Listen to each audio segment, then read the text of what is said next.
Hello everyone, welcome to the channel. आइए करते हैं 1 फरवरी 2026 के महत्वपूर्ण करंट अफेयर्स। जो लोग पहली बार जुड़े हैं चैनल को सब्सक्राइब कर लेंगे और अपने दोस्तों को भी शेयर करेंगे। तो करंट अफेयर के साथ साथ उसकी व्याख्या भी देखेंगे। पहला क्वेश्चन वो दिया गया है, किस दिन हर साल अंतर्राष्ट्रीय जेवरा दिवस मनाया जाता है? In which days is international zebra day celebrated every year? तो यहाँ पर ऑप्शन दिए गए हैं 28 जनवरी, 29 जनवरी, 30 जनवरी, 31 जनवरी। आंसर हो जाएगा 31 जनवरी। डी पार्ट आपका करेक्ट हो गया। व्याख्या देख लेंगे। व्याख्या है, 31 जनवरी को अंतर्राष्ट्रीय जेवरा दिवस मनाया जाता है। इसका उद्देश्य जेवरा प्रजातियों के प्रति वैश्विक ध्यान आकर्षित करना और उनके प्राकृतिक आवासों की सुरक्षा करना है।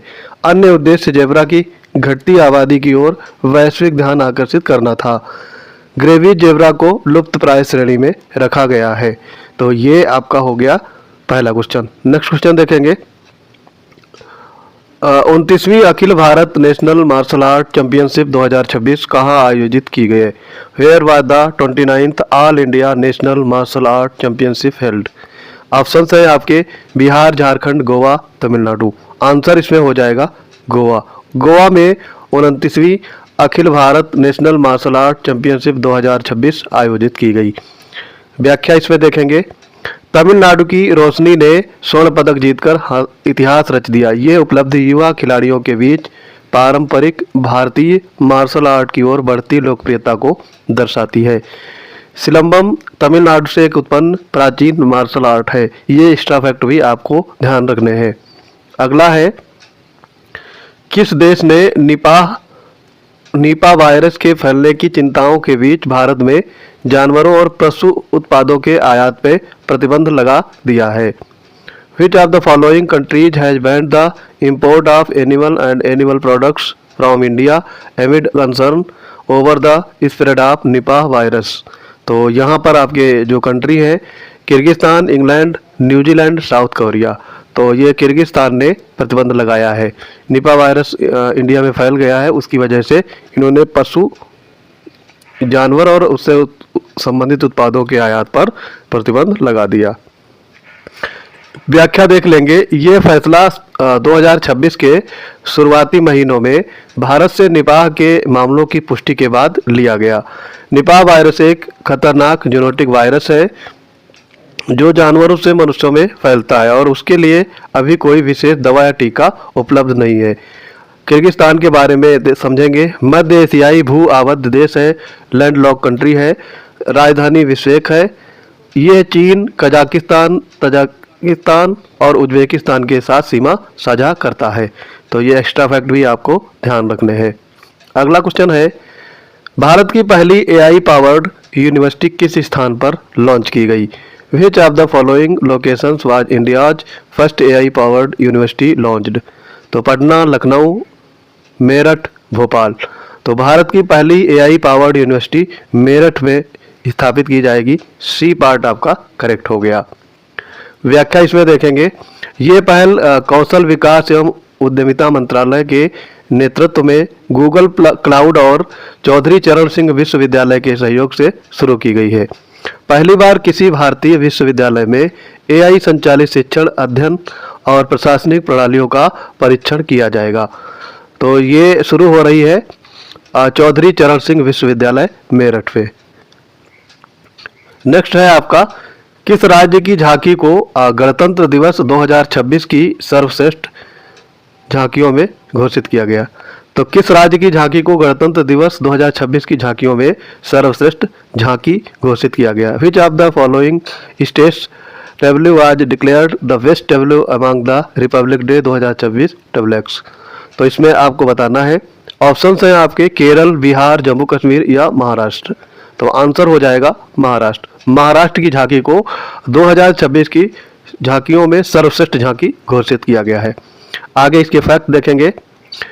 महाराष्ट्र की झांकी का नाम क्या था? गणेशोत्सव आत्मनिर्भर भारत का प्रतीक विषय पर आधारित झांकी ने प्रथम स्थान हासिल किया है। वहीं जम्मू कश्मीर की झांकी, जो जम्मू कश्मीर के हस्तशिल्प और लोक नृत्य पर आधारित झांकी ने दूसरा, और केरल की झांकी जो वाटर मेट्रो और 100% डिजिटल साक्षरता विषय पर आधारित झांकी ने तीसरा स्थान प्राप्त किया है। तो ये सारे फैक्ट आपको ध्यान रखने हैं। आगे है किस स्थान पर पुलिस अनुसंधान विकास ब्यूरो के 9वें राष्ट्रीय सम्मेलन का आयोजन किया गया? Eight which of the following locations was the 9th national conference of bureau of police research and development held? Patna, नई दिल्ली, विशाखापट्टनम या फिर भोपाल? तो यहाँ पर राइट आंसर हो जाएगा विशाखापट्टनम। विशाखापट्टनम में पुलिस अनुसंधान और विकास ब्यूरो के 9वें राष्ट्रीय सम्मेलन का आयोजन किया गया। इसकी व्याख्या देखेंगे। 28 से 29 जनवरी को केंद्रीय गृह राज्य मंत्री श्री बंदी संजय कुमार ने इसका उद्घाटन किया। मुख्य फोकस गरीब कैदियों को सहायता, भोजन योजना का समन्वयन, जेलों का आधुनिकीकरण और कैदियों का पुनर्वास शामिल है। तो ये सारी चीज़ों के लिए इसका उद्घाटन किया गया है। इसमें फोकस बिंदु आपको ध्यान रखने हैं, पूछा जा सकता है। आगे इसमें देखेंगे 7वां क्वेश्चन। किस देश ने हाल ही में पहली बार भारत और अरब विदेश मंत्रियों की पहली बैठक का आयोजन किया है? Which of the following countries recently hosted the first ever meeting of India and Arab foreign ministers? तो यहाँ पर ऑप्शंस हैं इंडिया, इजिप्ट, यूएई या फिर कतर। आंसर हो जाएगा भारत। ए पार्ट यहाँ पे करेक्ट हो जाएगा। इसकी व्याख्या देख लेंगे।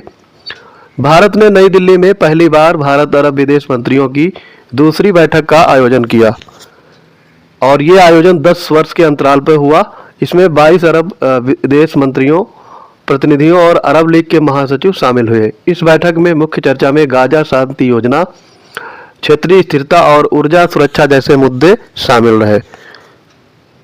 अगला क्वेश्चन है, पद्मश्री से सम्मानित थॉमस वी कुन्नूनकल कौन थे जिनका 99 साल की उम्र में निधन हो गया? हुआ the Thomas V Kunnunkal the Padma Shri awardee who passed away at the age of 99? Singer, classical dancer, geologist, educationist? तो यहाँ पर ये जो थॉमस वी कुन्नूनकल ये शिक्षाविद थे। डी पार्ट आपका करेक्ट हो जाएगा। व्याख्या देखेंगे।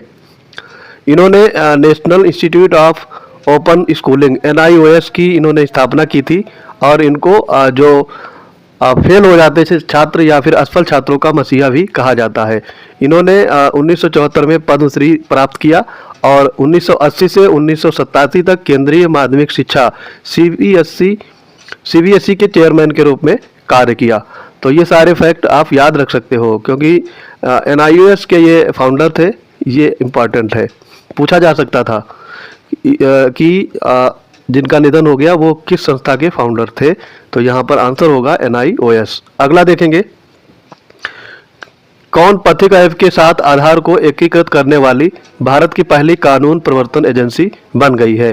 विच of the following has become the first law enforcement agency in the India to integrate Aadhaar with the Pathik app? Ahmedabad crime branch, central bureau of investigation, Delhi police या फिर बिहार पुलिस? आंसर हो जाएगा Ahmedabad crime branch. A part यहाँ पे correct हो जाएगा। व्याख्या देख लेंगे। यह सिस्टम QR आधारित है और गोपनीयता पर केंद्रित है। पुलिस स्मार्ट पुलिसिंग को बढ़ावा देने और सुरक्षा प्रणालियों को आधुनिकीकरण करना इसका मुख्य उद्देश्य है। इसे UIDAI के साथ मिलकर जो आधार कार्ड है एजेंसी है, पथिक सॉफ्टवेयर के माध्यम से लागू किया गया है। तो ये चीज़ ध्यान रखेंगे। अगला है, समर्थ पंचायत पोर्टल के माध्यम से प्रॉपर्टी टैक्स इकट्ठा करने वाला भारत का पहला जिला कौन बन गया है? Which district has become the first district in India to collect property tax through Samarth portal? Answer इसके दिए गए हैं ऑप्शन में, कुरनूल, धमतरी, कुशावती या फिर दरभंगा। तो इसका आंसर हो जाएगा धमतरी। धमतरी जिला ये छत्तीसगढ़ का है। ये समर्थ पंचायत पोर्टल के माध्यम से प्रॉपर्टी टैक्स इकट्ठा करने वाला भारत का पहला जिला बना है। तो ये चीज़ ध्यान रखेंगे, इंपॉर्टेंट है ये। इसका व्याख्या देख लेंगे। धमतरी ये छत्तीसगढ़ में है, बताया जा चुका है आपको। इस पहल का उद्देश्य डिजिटल गवर्नेंस को बढ़ावा देना और UPI linked online payment gateway के माध्यम से ग्राम पंचायतों को आत्मनिर्भर बनाना है। ये प्रणाली पारदर्शी और सतत कर निगरानी सुनिश्चित करती है। इसकी शुरुआत नगरी ब्लॉक की शंकरा ग्राम पंचायत से की गई थी। तो ये थे आज के अति महत्वपूर्ण करंट अफेयर्स। वीडियो कैसा लगा कमेंट बॉक्स में आप अपनी प्रतिक्रिया अवश्य देंगे। अगर हमारे पेड बैच से जुड़ना चाहते हैं तो PCS वंडर टेलीग्राम चैनल से जुड़ जाएंगे। वहां पर आपको पेड बैच से रिलेटेड डिटेल्स उपलब्ध रहेगी और इसकी PDF भी वहीं प्राप्त कर सकते हैं। तो मिलते हैं अपने अगले इंपॉर्टेंट वीडियोज के साथ, तब तक के लिए पढ़ते रहिए। जय हिंद।